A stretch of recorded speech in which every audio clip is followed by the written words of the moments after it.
All right, I'm Jonathan Hale, Communication 2 student here at Springfield High School. I'm Xavier Dusso, Communication 2 student here at Springfield High School. And I'm Tim McMahon, Communication 3 student. No, I'm not. I don't go to school here. I'm your guest today. That's right. All right, let's start this off. Tell us about BCAN and Okay. what you do on your shows. Okay, so I host a show called 41 on BCAN. It's basically like a travel channel type show, sort of like Man vs. Food, Diners, Drive-Ins, and Dives. Not as much Anthony Bourdain as I'd like, because I'd love to travel the world. But basically what we do is like a travel channel type show, but we do it in Toledo. So I go to local restaurants, food events, interview chefs, and things of that nature. And we cut it into about 5-minute segments, 4 segments that are in a 30-minute show that airs, I believe, every third Sunday of the month on BCAN. And I should give a little bit of background on BCAN. So are you guys familiar with BCSN? Yes. Yeah, of course. Okay, most people are. Obviously, they cover local sports. They do, plenty of Springfield Blue Devil games and all the teams in the area. So about 3 years ago, Buckeye wanted to develop a network that was basically everything but sports. So we would focus on the arts, but arts is a pretty broad term. So we take that as music, food, literal arts like paintings and things of that nature. We do a lot of stuff with the art museum. We do stuff like with you guys. I mean, this is music. This wouldn't be considered like under the BCSN brand, so it fits under the BCAN brand. And so we do a lot of lifestyle type programs. So at BCAN, we have programming that airs on BCSN2 on Buckeye Cable. We might even need to write this down because there's so many different things. But it airs on BCSN2 Sunday nights, Monday nights, and then Wednesdays all day. Awesome. And we have a variety of programs on there, and we go out and do fun stories. And I think I got the best job there doing the food show because I get to eat everywhere. Where's your favorite place to eat in Toledo? I have to give it to Rosie's Italian Yes. Grill. I was just there last week. Were you? Mm-hmm. Restaurant week, they did some good stuff. Their hot mama bread. Oh, give me a break. Yeah, you incredible. can't beat it. Can't. My favorite place is it's that Mexican restaurant down on the docks. I don't know what, El Vaquero maybe? Yes. Yeah. Yeah, that is the name. That is good. We Yeah. have a lot of good Mexican restaurants in Toledo. Cocina de Carlos is my personal favorite because I happen to know the owner, but he has 2 locations in Perrysburg and Waterville, and then Carlos Poco Loco downtown. Vita Cantina is another one. San Marcos. I was about to say San Marcos, I mean, that's Great. phenomenal. I love street tacos, corn Absolutely. tortillas, things of that nature. But yeah, we have a lot of, I think, I'm from this area. I grew up in Rossford, and I live in Perrysburg now. So I've been here my whole life. And, we've always been like a chain capital, if you will, kind Yeah, of like a test yeah. market. I know whenever Taco Bell has like a new taco, like Toledo is one of the test markets. Yeah. But there are so many great local chefs and local restaurants in this area. And that's my favorite part of doing the show is featuring those people. And we are getting up there as far as like really, really amazing food that can compete with like Chicago and New York, Detroit, Cleveland, some of these bigger cities in the Midwest. There are so many great places to go and great dives too. My favorite place to get pizza is at the Village Idiot. Great place. Yeah. So you can hear music too. Yeah, great I mean, music to too, tie yeah. it back into what Yeah. you guys do here. But the pizza's phenomenal there. So there's just a lot of great places. When people ask me what's the best place in Toledo, I'm like, well, we need to break it down into categories because Right. there are so many great places. So many. Yeah, definitely. Did you ever do radio shows? Hold on here. Did you ever do radio shows when you were in school? In high school? Yeah. Like, is there any sort of ability like this? No, we didn't have anything like this. I mean, a lot of these programs sort of came along. I graduated in 2001, so you can do the math and sort of figure out my age, but that's when I graduated high school, and we had morning announcements and video morning announcements, but we didn't have this type of technology. We didn't even have, digital wasn't a thing. Cell phones were not even everybody even had cell phones. We didn't have social media apps and things like that. But we didn't have a studio like this. You would have to intern at a local radio station, and even then, that's hit or miss to get into something like that. So this is kind of really revolutionary for this area to have something like this. And what I love about it is that you are taking this technology that's been around a long time, radio, but you're also incorporating the modern aspect too with the apps. So to have an app where you guys can be heard, all across the U.S. or even really all over the globe is very cool that you can kind of have that reach. And that's something that we didn't have. I didn't get into radio until I was into college. I worked for WFAL at BGSU, and I did a little bit of sports, and then my friends and we had a goofy show on Sunday nights, and we just did some stuff there. And then I worked for local radio stations here in Toledo. I did traffic reporting and DJing and things of that nature once I got sort of moving along in my career. Nice. And so that's sort of my experience in radio. This is my first time being on radio in a while. Okay. But it's fun. It's like putting on an old pair of pants. You know? Right. It just sort of fits. And there's something about that sound when you're in a radio station that's really cool. But I grew up on the music that you guys play because that's what my parents listened to. Yeah. So I really love having a station like this in Toledo area now, especially with like the deep cuts that you guys play. It's not just, the A side.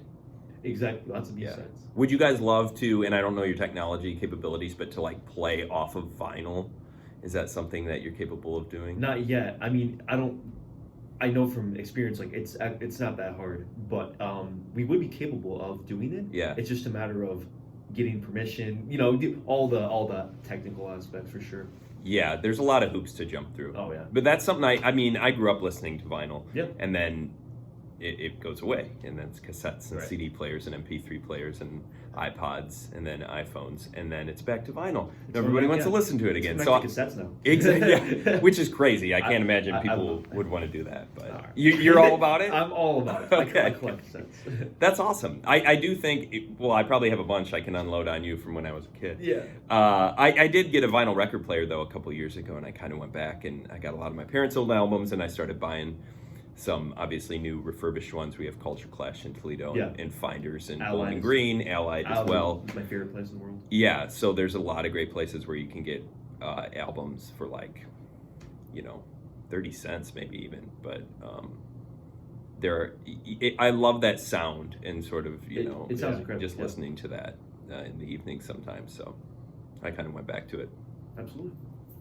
Well, I guess that kind of leads into our next question. Do you have any favorite artists from the 50s or 60s? It's gonna sound like generic, because everybody pretty much loves them, but the Beatles, But I mean that's kind of the main band that I grew up listening. You guys play a lot of their stuff, but a lot of their, again, deep cuts and stuff. So the Beatles, the Stones. I love the Dave Clark Five. I think they're underrated. I think they never quite reached that level of popularity of the Beach Boys and the Beatles, but their music is very 60s rock, and it's just a great sound that I feel like without having a station like yours, they're the type of band that will get lost. People are always going to listen to the Beatles, no matter what. But they're a type of band that is great to hear on the radio again. You mentioned earlier before we got on the air, Xavier, the Doors. I love the Doors. The Who. I like some of like Motown music, like Four Tops and things like that. Frank Sinatra, a variety of things. I just love that era. Maybe end of 50s and then all of 60s. Early 50s can be a little slower. Yeah, I mean, slow. basically of Elvis and stuff like that, which is great. Roy Orbison, which you mentioned, again before we were on air. I love Roy Orbison, so yeah, those are probably my favorite group. I give you 10 or 12, I think. Hard to narrow it down, but I mean the Beatles, you can always come back, and they're always really good. You answered my question about your favorite artist. Yeah. Maybe you can get the contemporary stuff in a bit, but I wanted to ask in particular, how is Blue Devil Radio, in your opinion, different from other school-based radio stations you've seen, or just radio stations in general? I'll do radio stations in general because I don't have a lot of experience of listening to school-based stations. Again, you guys are kind of a rarity. I mean, if there are other ones out there, I would love to hear them as well.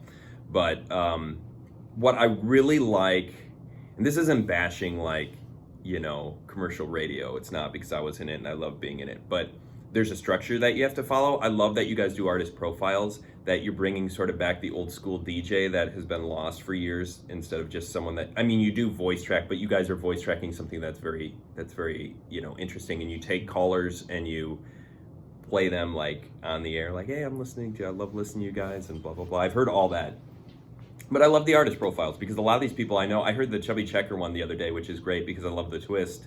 And I was like, oh, I didn't know all that about Chubby Checker.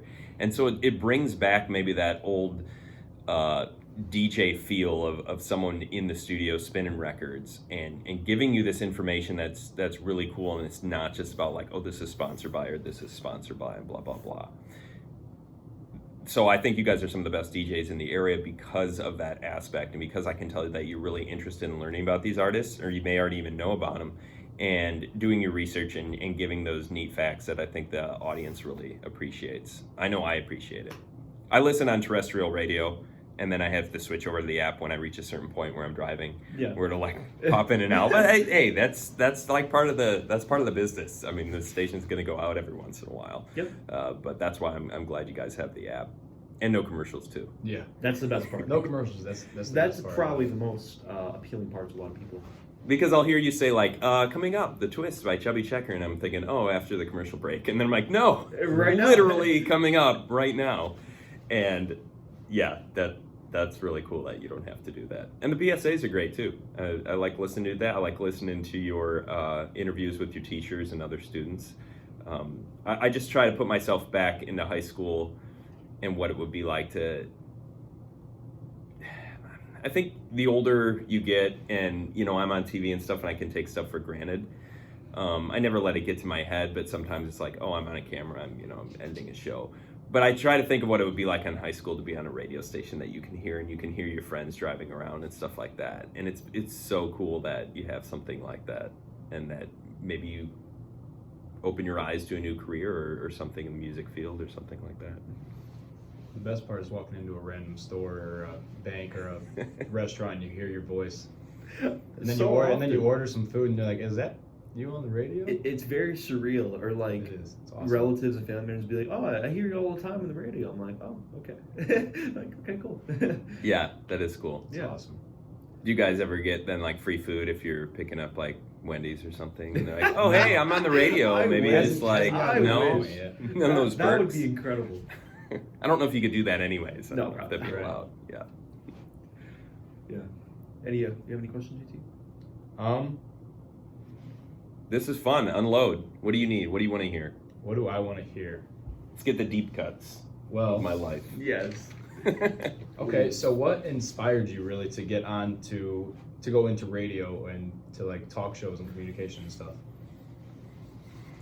I always liked entertaining and talking. Okay. And doing I really want to do voiceover work. I still do sometimes, like cartoons and things like that. It's a tough business to get into just to sort of make the connections.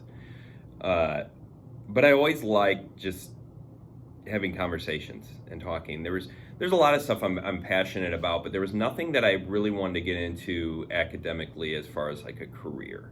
I just wanted to do something that I knew I enjoyed doing. And that's sort of what led me to that. Basically in college, yeah, I wanted to do something fun with my friends, and that's something that, hey, if I can get paid for it someday, like that's amazing. That's like the best thing in the world. So that's kind of what led me to doing stuff like that.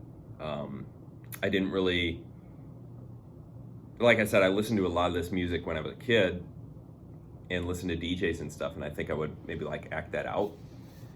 And same with like maybe watching shows like Saturday Night Live and stuff like that, and act a lot of things out. And that's sort of just all incorporated. It's just sort of like being in the entertainment industry and just like having fun. I love when people say like, oh, you have like the best job in the world. And it's a lot of hard work. There are days that I don't want to, be editing and things like that, and staying super late, editing a show on a Saturday night, and it's got to be in the system for air on Sunday. I mean, that's a lot of hard work that you don't see that goes into it. It's not just going out and eating a bunch of food.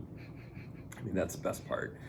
But I am lucky to do what I do, and yeah, I think that's kind of just what led me into it. Is I wanted to have a career that I enjoyed every aspect of it, even the hard work that I put into it. Awesome. Yeah. What would you consider your most intense passions besides your work in life, just in general, your most beloved passions? That's a really good question. because I'm not a passionate person. No. I'm very passionate about family and friends, and just having connections with people.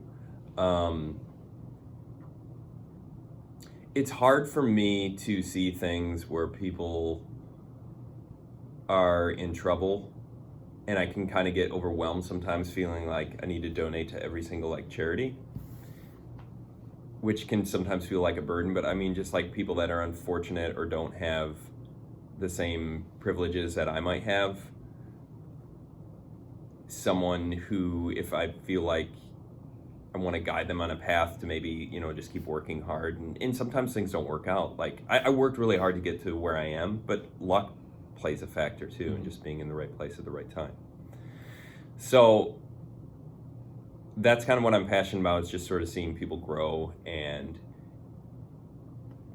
nonprofits and things like that. I'm being very generic, but that's kind of just how I am. I see things and I read about a lot of stuff, whether it's like Alzheimer's Association or like the Race for the Cure and things like that, and just anything I can do to sort of to give back and to help people. I'm very passionate as far as like interests and stuff. I'm doing improv classes right now with Glass City Improv. I play basketball and I run and I exercise and I do things like that. I love movies. I love like independent movies, but I also love like blockbusters and things like that. I really love stuff that you can tell that's like really smart, where like the writers really, how do I put it? That makes you feel something. Yeah. Sure. You know what I mean? Yeah. Relatable, but also like great dialogue in a movie or something like that, Oh, yeah. or a TV show. I mean, I'll watch garbage TV too, like reality shows and stuff like that. I mean, I'm not, trying to sound like someone that's like I'm stuck up or something like that. But I love, I guess you have an appreciation for people that put in the effort and put in the work, and they create something that's very relatable that can make people feel something. So those are, I guess, things that I'm passionate about, and I love to eat. Yeah. Incredible. Passionate about that, yeah, Awesome. and talking about food. Yeah. Awesome. So I guess one more question is, Yeah. so you said you came into this area of work first for radio, Mm-hmm. and then you went over to broadcasting and behind the camera and in Yeah. front of the camera stuff. So what made the transition there?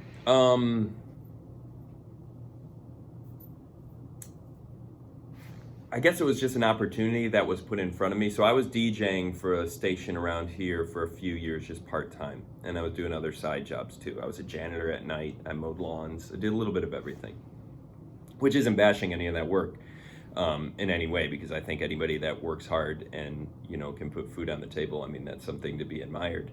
And so that's kind of what I was doing at the time.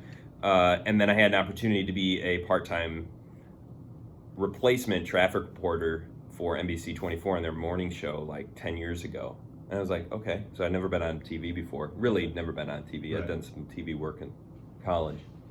And then from there, they had an opening for a weekend sports anchor. So I did that. I did part-time. Then I was full-time there for a year. The nature of the business, things happen. I didn't have that job anymore. I got into sort of lifestyle type videography, where I learned how to really do sort of more creative editing and not live news stuff, broadcast. Yeah. And then and I was doing freelance stuff for BCSN on the weekends, doing sports reporting. I was actually here a lot. I would cover a lot of football games and stuff. Awesome. When you guys, Cool. I don't know if you're around, but when Gucciardo and them, and they were sort of like winning a ton of games and putting up a lot of points, I would cover a lot of those games. But I did that, and then BCAN opened, and I said, I know how I want to do this. I know I want to do this show, and I kept bugging them, and I had demo. I had stuff by then that I could show them, Mm-hmm. and they knew me. And so I had that job, and now I'm a producer there. I do another show called Exposure, where we focus on local film and a variety of stories like this with you guys, music in our schools, where we're doing a profile on you. So that's kind of the long story of how I led to it. It's just doors open, and then you take a chance to interview for that position, and it just leads there. Right. I don't know if I've ever had a job where I didn't know the people there, like where I went in cold. Yeah. Because I've just network and get to know people, and then it's like it pops up, and they're like, oh, Tim's really good at this. They keep me in mind, and they're like, we'll give him, a shot at this. And then just having a good attitude. If you're difficult to work with, people aren't going to want to hire 100%, you. yeah. You know, Yeah. That's how it is in everything. we all have bad days, but you gotta be able to work with a variety of people. Yeah. And so I love the people I work with and the stuff that we do. It's a blast, and that's sort of how it led me from radio to here. And now, ironically, back to radio for this interview. Right. It's full circle. Full circle. You guys have any openings? Okay, I'd love to come in. Yeah. What do you pay? Well, it's free. Oh, okay. Maybe you can buy me a pizza or something. Yeah. Pay me a pizza. Or we and get I'll hot work on the chocolate and weekends. bagels sometimes. Oh, do you? Yeah. Okay. So That's always you can't go fun. wrong with hot chocolate and bagels. It's always That's a good deal. Yeah. And we had this class in the morning, so it was like wake up, come to class, Oh, man. hot chocolates and bagels. Oh. What's it like for you guys to be doing something like this? And do you hope to make a career out of it, or something in music, something in broadcast? Yeah, so I really enjoy being on the radio. I enjoy expressing my voice, expressing my opinion or information that I've learned from the research. But so we went on a field trip about, I'd say like a month ago, to the University of Toledo, where we learned about like all the communication and broadcasting stuff they do there. And that really changed my mind about college, and I'm going to go there and major in communication and broadcasting. Good for you. Yeah, see where that takes me. So I'm excited. That's exciting. awesome. Yeah.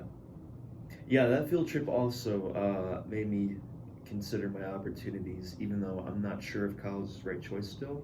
It made me realize that eventually I do probably want to go, and that broadcast might be really fun, but I also want to go for philosophy. So it's kind of hard to choose. But in terms of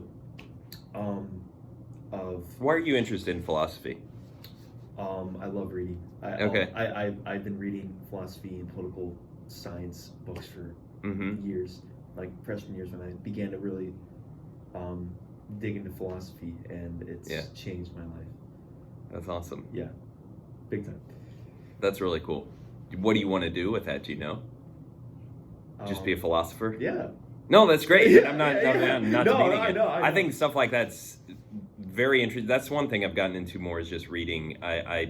When I was in high school, I just read the books that we were supposed to read. Yeah. Or don't tell anyone. Sometimes I didn't read them. I just read the back.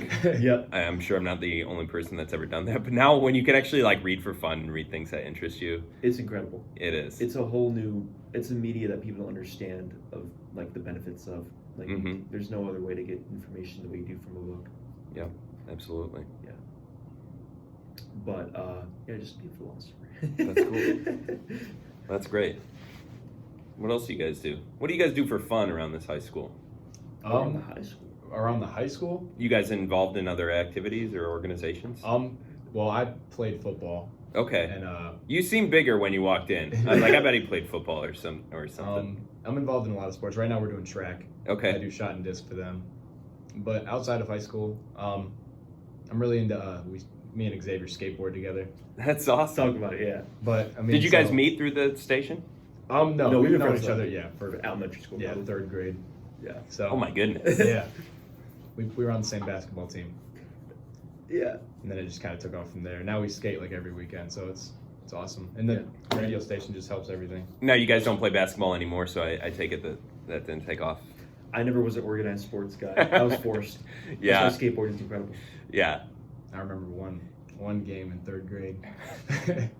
No, not. Xavier shot it in the wrong basket. Been there. Hey, I've been there. I've done it. But it was third grade. I mean, you're a kid. Yeah. I mean, the referees need to stop you at that point. Exactly. Block the shot Block if they the have shot. to. Don't let that kid. Yeah. I'm sorry You about know, that. it's I can okay. tell it still scars you. It's still to this day.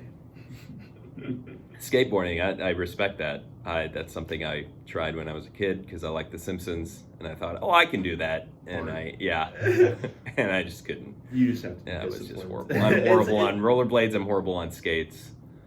Yeah, I'm not the best at balancing and things like that. Yeah. That's understandable. I'm trying yoga, which is very tough. Nice. Well, Yeah. That'll get your balance. going. Yeah, exactly. Yeah, Works the core. we started last year. We're not the best, but Skateboarding. yeah, Alright. it's fun. Yeah, for sure. I've been dabbling in a lot of stuff, but I try to expand my horizons as much as possible in terms of what I do outside of school. Your service work, and then you need to do the final wrap on it. Okay. You producer. We need to wrap this up. I feel like we're on a podcast. I love podcasts. Yeah. That's It feels like a podcast. I yeah. love That's it. one of those things that I love that's taken off. There's just so many. It's Oh, yeah. overwhelming Yeah. to listen to them all. What you got for me?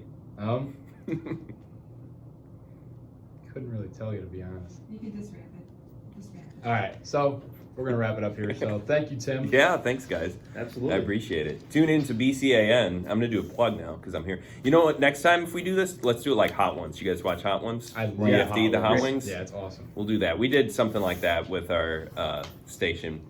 A bunch of us sat down and ate hot wings, and that was a good time. That's Well, it was a good time, but it was kind of uncomfortable. That sounds incredible. But we are on channel 109 and 609 on Buckeye Broadband, and we have an app, and you can see us on Facebook. We have a YouTube page. You can see 419 and Rise Up and Arts Now and a lot of our programs on those different platforms. So check us out. Awesome. Follow me on my food adventures. And my Instagram, I'm going to plug that, table4tim with the number 4. So you'll see pictures. Awesome. We'll probably have pictures from this on there. Sweet. Give you a follow. Thank you, guys. Thank you so Absolutely. much, Thank Tim. you. Well, I'm Jonathan Hale. I'm Xavier Dusso. Everybody have a great day. Perfect.